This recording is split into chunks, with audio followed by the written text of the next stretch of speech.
ये जो हम चटकदार कपड़े पहनते हैं, बढ़िया तिलक लगाते हैं, दुनिया भर के कुर्ता पहन पहन के परफ्यूम लगा घूमते हैं, इससे थोड़ी रीझते होंगे राम जी?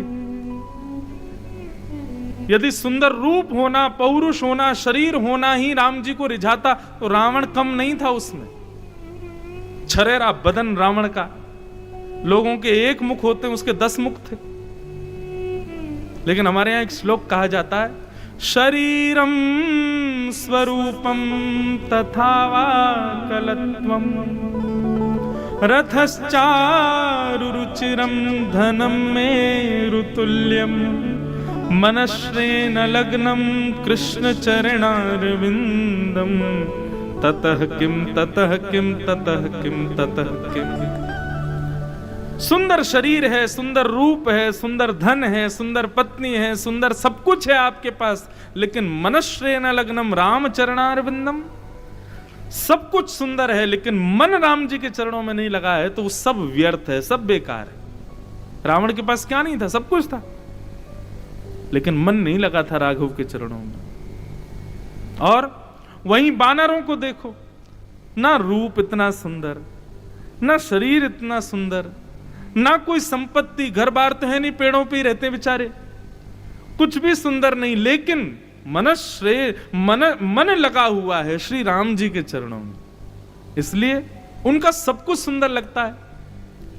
आज श्री हनुमंत लाल जी, जामवंत जी, सबको हम लोग पूछते हैं, उनके नाम सुनकर के दंडवत करते हैं, प्रणाम करते हैं। ये बात मैं क्यों कह रहा हूं? संसार का व्यक्ति उन सब वस्तुओं के पीछे भागता है जो सब रावण के पास था, ऐश्वर्य, संपत्ति, पौरुष, बुद्धिमानी, चतुराई। संसार का मानव इन सब चीजों के पीछे भागता है, लेकिन हनुमान जी जिसके पीछे भागे उसके पीछे कोई नहीं भागता। श्री राम, उनके पीछे हनुमान जी भागे। इसलिए भैया ऐसा नहीं है कि कुछ मत पाओ, सब पाओ, सबके पीछे भागो, लेकिन राम जी को केंद्र में लेके भागो, राम जी को हृदय में धारण करो। तो पवित्रता से मतलब है मानसिक पवित्रता। आपको पता है पूरे ब्रह्मांड में सबसे पवित्र यज्ञ होता है, सबसे पवित्र संस्कार होता है अंतिम संस्कार, और वह भी यदि पिता अपने पुत्र के हाथों अपना संस्कार कराता है तो उसकी बड़ी महिमाएं शास्त्रों में बताई गई हैं। जब पुत्र पिता का संस्कार करता है तो पिता पुम नामक नरक में जाने से बच जाता है। लेकिन पुत्र कैसा होना चाहिए? पुत्र सुधरा हुआ होना चाहिए। यदि पुत्र ही कुपुत्र है तो प्रयास करना चाहिए कि किसी सत्पात्र से ही संस्कार हो। लेकिन आप सौभाग्य देखो उस जटायु का। महाराज दशरथ के यहां जन्म लेने के बाद भी राम जी से उनका संस्कार नहीं हुआ, लेकिन जटायु जो उनके कुल का नहीं, खानदान का नहीं, जाति का नहीं, वर्ण का नहीं, कहां तक कहोगे मानव नहीं था वो, एक पक्षी के कुल में जन्म लेने वाला वो जटायु, उसका संस्कार जगत नियंता, जगदाधार, जगदीश्वर श्री राम अपने हाथों से करते हैं। और केवल संस्कार नहीं किया, सब दशकात्रादि जो भी नियम होना चाहिए एक पिता के संस्कार का, पिता तुल्य मान करके जटायु को वो सौभाग्य दिया जो सौभाग्य दशरथ को मिलना चाहिए था। कारण केवल एक, भक्ति को अज्ञान हरण करके ले जा रहा था, उस भक्ति को बचाने का प्रयास किया जटायु ने, अज्ञान से मुक्त करने का प्रयास किया जटायु ने, केवल भक्ति की रक्षार्थ प्राण गवाए, इसलिए राम जी ने उसका संस्कार किया। इससे ज्यादा पवित्रतम भाव श्री राम जी का मुझे कहीं नहीं दिखा। अभी आज भरत चरित्र में भी एक दो भाव ऐसे आएंगे कि आप पिघल जाओगे, कितने पवित्र हृदय वाले हैं हमारे राम जी।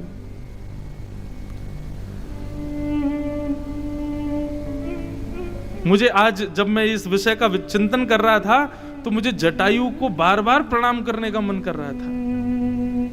कितना बड़ा सौभाग्यशाली था जटायु, अपने हाथों से ठाकुर जी चिता लगा रहे हैं, अपने हाथों से ठाकुर जी उसका अंतिम संस्कार कर रहे हैं। बंधुओं, संसार का सबसे बड़ा सत्य है मृत्यु।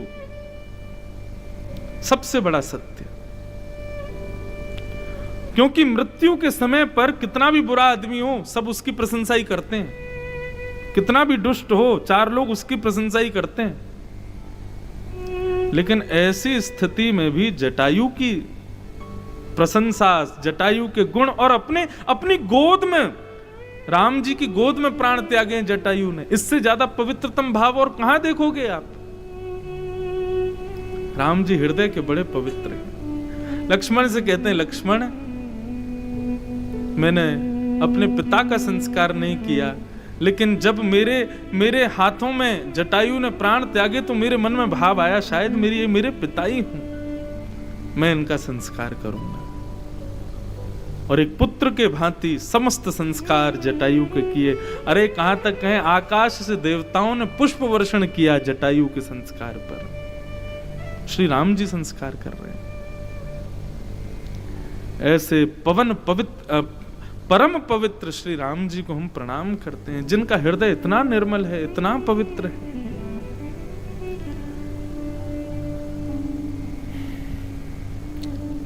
यही पवित्रता का दर्शन होता है कृष्णावतार में।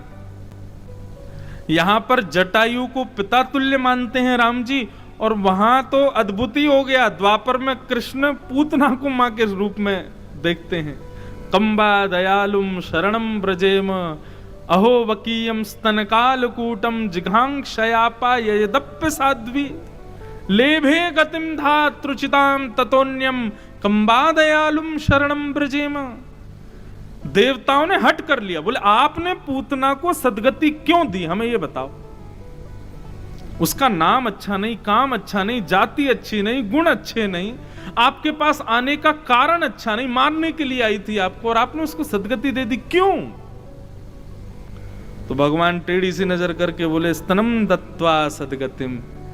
लोग अस्त्र शस्त्रों से मारते हैं, लेकिन पूतना का मारने का तरीका हमको बढ़िया लगा। बोले क्यों? बोले जिस प्रकार माँ अपने पयोधर का पान कराती है, बालक को वात्सल्य भाव जब उमारती है तब उसके पयोधर से दुग्ध आता है, इस प्रकार पूतना मुझे अपने पयोधर पर लपेट करके बैठी थी, तो जिस समय उसने अपना पयोधर मेरे मुख में दिया ना, तो मेरे मन में क्षण भर के लिए उसके प्रति मातृभाव आ गया। इसलिए मुझे लगा ये कुछ भी हो, इसके सारे दोष गुणों को छोड़ो, इसको सदगति दो। और यशोदा की गति प्रदान की, मातृ गति भी नहीं, यशोदा की गति दी पूतना। कितने दयालु हैं ठाकुर जी, कितने करुणावंत हैं, कितने पवित्र हैं हृदय से। ऐसे परम पवित्र श्री राम जी को हम बारंबार प्रणाम करते हैं। और आज के मंगल प्रसंग में प्रवेश करते हैं। श्री भरत जी महाराज समस्त अयोध्या वासियों के साथ में राम जी से मिलने के लिए और राज तिलक करके वापस अयोध्या लाने के लिए जा रहे हैं।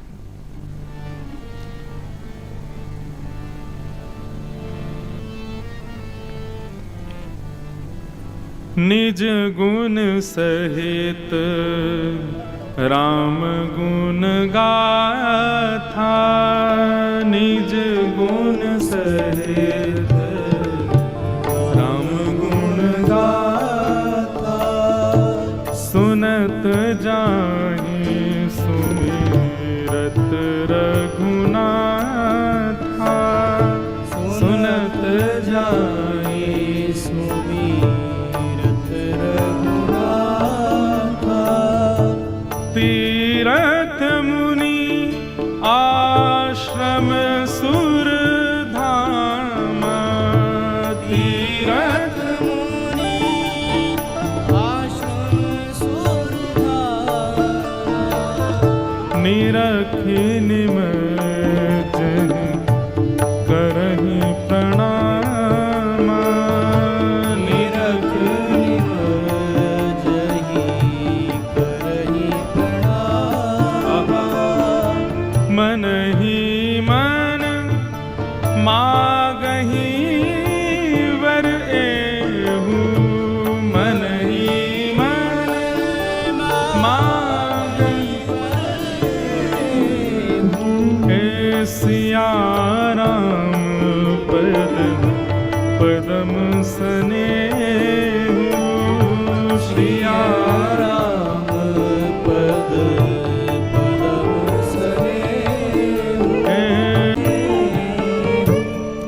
भरत जी महाराज भरद्वाज मुनि के आश्रम से अब आगे चित्रकूट की ओर प्रस्थान करने लगे।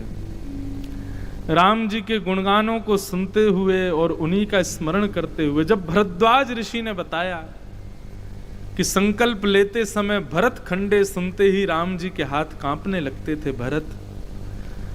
भरत जी अब सोच रहे हैं कि मैं इसका विषाद करूं कि इसकी प्रसन्नता करूं।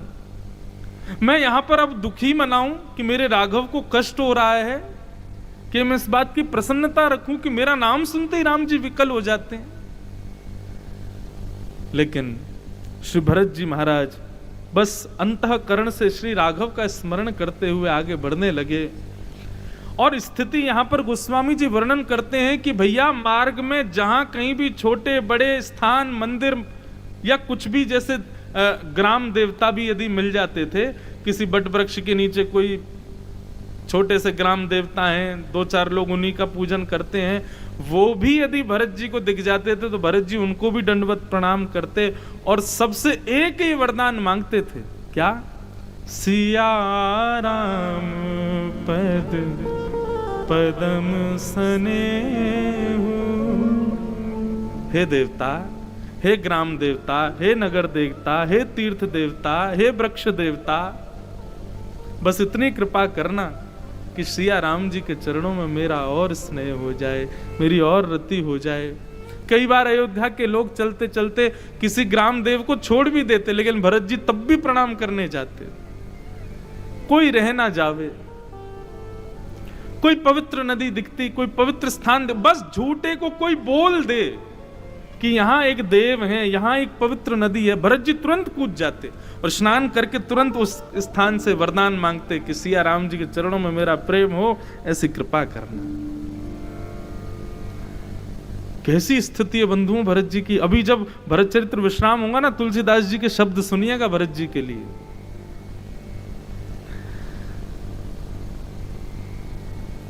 सब जगह प्रणाम करते हुए जा रहे हैं। मिलहि किरात कोल बनवासी, बेखानस बटु जति उदासी। रास्ते में कोल भील ग्रामवासी जो भी मिलते हैं, सबको भरत जी महाराज खूब स्नेह देते हैं। और अकेले भरत जी नहीं, सब अयोध्यावासी, यदि कोई नहीं भी देता तो भरत जी पकड़ के लाते, बोले इसको प्रणाम कर, राम जी यहां से इससे मिलके गए हैं। इस प्रकार सब कोल भीलों से और सबको हृदय से लगा लगा करके भरत जी ने सबको प्रणाम किया। तभी राम सखा तेई समय दिखावा, शैल शिरोमणि सहज सुहावा। आहा जासु समीप सरित पे तीरा, सिय समेत बसहीं दो वीरा। तभी मार्ग पर चलते हुए एक थोड़ा ऊंचा सा स्थान आया और निषाद राज गुह जाकर के उस पर चढ़ आगे आगे चल रहे थे निषाद। जैसे ही निषाद राज उस पर पहुंचे तभी उनको कामतानाथ पर्वत का दर्शन हुआ। श्री कामतानाथ भगवान की जय। चित्रकूट में विराजमान हमारे श्री गोवर्धन नाथ के बड़े भैया श्री कामतानाथ, हमारे वृंदावन के, हमारे लाल जी के अत्यंत प्रिय श्री गोवर्धन नाथ जी के बड़े भैया हैं श्री कामतानाथ जी। जैसे ही उस सुंदर पर्वत का दर्शन हुआ, तुरंत निषाद ने आवाज लगे, भरत भैया जल्दी आओ, शत्रुघ्न भैया जल्दी आओ, कुछ दिखाऊं आपको। जैसे ही भरत जी पहुंचे, भरत जी ने उस पर्वत को देखा और विशाल कामतानाथ पर्वत के ऊपर जब राम जी की परम कुटी को देखा, अभी राम जी नहीं दिखे हैं बंधुओं। स्थिति प्रेमी की ऐसी कि जिससे वो प्रेम करता है उस प्रेमी को जो प्रिय है, वो प्रेमी जहां से निकला है, जिस स्थान पर बैठा है, जिस स्थान का स्पर्श किया, उसके लिए सब उस प्रेमी के समान ही है। हमारे यहां भारत में म्यूजियम बना दिए जाते हैं और पुरातत्व विभाग वाले लोग, हमारे पूर्वज जो लोग रहे, उन लोगों की ये धोती पहनते थे, ऐसी घड़ी पहनते थे, ऐसा चश्मा लगाते थे, वो सब चीज संभाल के रखते हैं। और फिर लोग बाग जब उसको देखने के लिए जाते हैं तो आश्चर्य करता, अच्छा ऐसा चश्मा पहनते थे, ऐसी घड़ी पहनते थे, बस उसको देख करके खुश हो जाते। लेकिन कई परिवार के लोग अपने दादा परदादा नाना नानी की सब चीजों को संभाल के रखते हैं, उनको देख देख करके खुश होते हैं। वे हमारे दादाजी का बैंत है, बैंत समझते हैं, चल कर लेके चलते थे, बैंत है, ये उनके जूते हैं, ये उनकी धोती है। लेकिन कोई इतना विकल नहीं होता उन सब वस्तुओं को देख करके। श्री भरत जी की स्थिति देखो, कोई कह देता राम जी यहां क्षण भर बैठे थे तो श्री भरत जी महाराज लेट जाते थे उस स्थान पर कि मेरे राघव यहां बैठे थे। चलते चलते आज निषाद राज ने जब दिखाया कि देखो भरत भैया, वो कामतानाथ पर्वत के ऊपर जो कुटिया दिखाई दे रही है, सुंदर बगीचे दिखाई दे रहे हैं, उस बगीचे के मध्य में एक कुटिया, परन कुटी दिखाई दे रही है, ये हमारे श्री राघव की कुटिया है। आह, देख कर ही सब दंड प्रणाम, कही जय जानकी जीवन राम। प्रेम मगन अस राज समाजू, जन फिर अवध चले रघुराजू। भरत जी महाराज ने जैसे कुटिया को देखा दंडवत प्रणाम किया, दूर से ही दंडवत प्रणाम करने लगे। ये शास्त्रों की आज्ञा है बंधुओं। भरत जी महाराज की स्थिति तो प्रेम की है, परंतु आप किसी भी तीर्थ में जाओ, किसी भी क्षेत्र में जाओ, वहां के प्रमुख स्थान के मंदिर के शिखर का, ध्वजा का दर्शन करो, सबसे पहले उसका दर्शन करते वहीं से प्रणाम करो। ये शास्त्र आज्ञा है। भरत जी के लिए मंदिर से कम नहीं है वो कुटिया। भरत जी महाराज वहीं लेट गए, वहीं से दंडवत प्रणाम करने लगे। भरत जी को देख सारे अयोध्यावासी वहीं से दंडवत प्रणाम करने लगे और सब जय जयकार, कही जय जानकी जीवन राम। जानकी जीवन श्री रामचंद्र महाराज की, ऐसा जय जयकार सब अयोध्यावासी करने लगे। सब आनंदित हो गए, मचलने लगे, बोले भैया अब जरूर राम जी, बस कुछ ही देर की बात है, मिलने वाले हैं, दिख जाएंगे हमारे राम जी। जैसे हमारी गोपियों की स्थिति गोपी गीत में बताई जाती है कि गोपियां विधाता से कहती हैं, अरे विधाता तूने ये पलक क्यों बनाई? क्या तुझे पता नहीं था श्याम सुंदर हमारे सामने आने वाले हैं? श्याम सुंदर जब सामने आते हैं उस समय जब हमारी पलकें जब झपकती हैं तो एक क्षण से भी कम समय के लिए झपकी हुई पलक त्रुटिर्युगायते त्वाम पश्यताम, 3 युग के समान लगती हैं। ऐसे ही सब अयोध्यावासियों की स्थिति, सब अयोध्यावासी कह रहे हैं भैया अपने हाथ मुंह धो लो, आंखों को साफ कर लो। बोले क्यों? राम जी जल्दी दिखने वाले हैं, कहीं ऐसा ना हो राम जब सामने आए उस समय ये निगोरी पलक हमारी झपक जाए।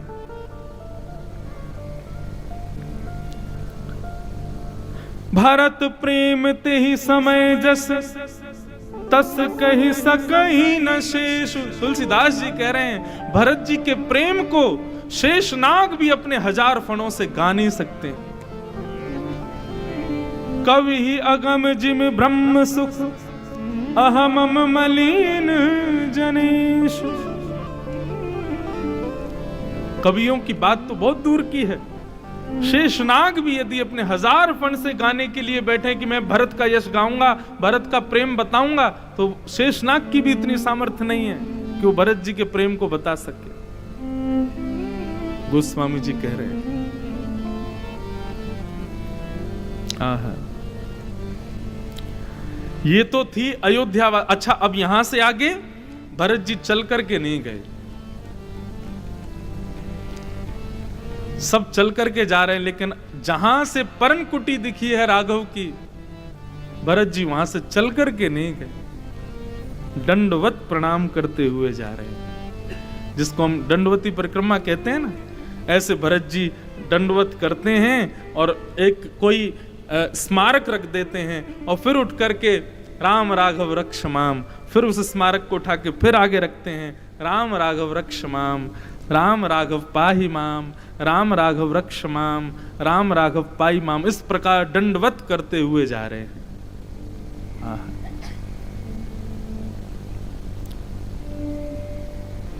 ये तो थी अयोध्या वासियों की स्थिति, लेकिन वहां चित्रकूट पर्वत के ऊपर क्या हो रहा है गोस्वामी जी वर्णन कर रहे हैं।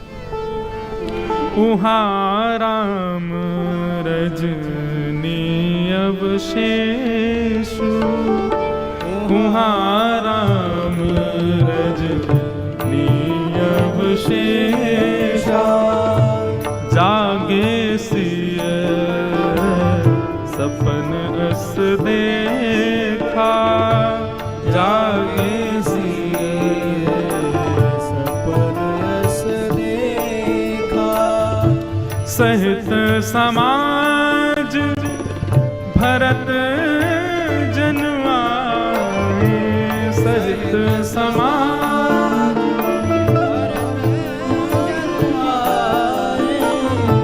नाथ वियोग आप तन ताए, नाथ वियोग आप तन ताए। वहां चित्रकूट पर्वत के ऊपर वहां क्या हो रहा है? आज रात्रि में सीता जी ने एक भयावह स्वप्न देखा, और स्वप्न देखते ही प्राणनाथ राम जी को उठाया, और उठाते ही सीता जी को घबराहट सी होने लगी। तो राम जी ने पूछा क्या हुआ? सीता जी बोली मुझे कुछ अपशगुन जैसा स्वप्न दिखा। राम जी बोले क्या दिखा? बोले ऐसा दिख रहा है कि सारा समाज अयोध्या भरत जी के सहित वो मुझे दिखाई दे रहा है। और आगे वर्णन करती हैं, देख सासु आन अनुहारी। जानकी जी कहती है मैंने अपनी सास को देखा ऐसे भेष में जिसमें नहीं देखना चाहिए, कहने का मतलब विधिवा वेश में। जानकी जी को यह आभास हुआ, उन्होंने जैसे ही राम जी को यह बात बताई, राम जी ने लक्ष्मण जी को उठाया, बोले कि देखो जानकी को ऐसा ऐसा स्वप्न हुआ है, कहीं कोई अभी तक राम जी को पता थोड़ी है कि चक्रवर्ती सम्राट चले गए हैं। लक्ष्मण हमारी अयोध्या में कोई अनहोनी ना हुई हो। तुरंत ब्रह्म मुहूर्त में उठते ही दोनों भैया और श्री जानकी जी तीनों ने जाकर के पयस्वनी में स्नान किया, मंदाकिनी में, और स्नान करने के बाद में वहां पर संत वृंद ब्राह्मण आदियों को बुला करके उनसे उचित कुछ निर्विघ्न कार्य करवाए और उनको खूब दान किया। अब देखो यहां पर एक मेरा प्रश्न मेरे को ही मन में उठा, राम जी वनवासी हैं, कुछ साथ लाए नहीं हैं, लेकिन ऐसा कितनी बार हम सुनने को आता है कि श्री राम जी ने ब्राह्मणों को बुला करके, संतों को बुला करके कोई उचित पूजा आदि करी, आदि आदि जब जो कुछ भी किया, और उसके बाद उनको खूब सुंदर दान किया। ये सब जगह लिखा है। मैंने कहा राम जी दान क्या करते थे? क्यों? साथ में कुछ था तो था नहीं। और रही बात कि भैया आप लोग कह दो कि फल फूल आदि दे तो भाई महात्मा भी सब वन में ही रहते हैं, अपने आप ही तोड़ के खा लो। अब राम जी तोड़ के लामे फिर फल दे में, ये कौन सी विशेषता हुई इसमें? देखो बहुत सुंदर बात है, ध्यान से सुनिएगा। श्री राम जी जगह जगह पर ब्राह्मणों से कुछ ना कुछ करवाते हैं और उसके बाद उनको दान करते हैं, लेकिन दान करते किस भाव का? आहा, दीन ही प्रभु मधुर मुस्कानी।